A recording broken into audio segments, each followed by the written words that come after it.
So this is a 1973 220 diesel Mercedes Benz, and I want to show you guys, this is pretty freaking cool.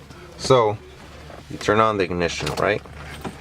Well, it's stick shift, so you gotta make sure you have it on neutral.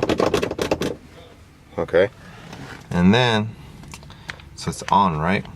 Got the ignition on, and then this here, it says pull, start, push, stop. So this is how you're gonna turn on the engine.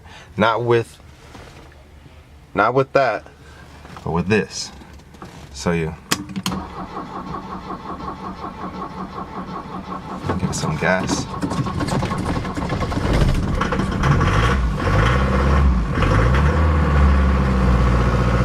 Pretty sweet.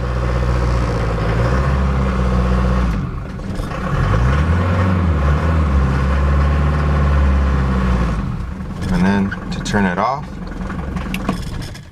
just push that, and then you take your key. That's it.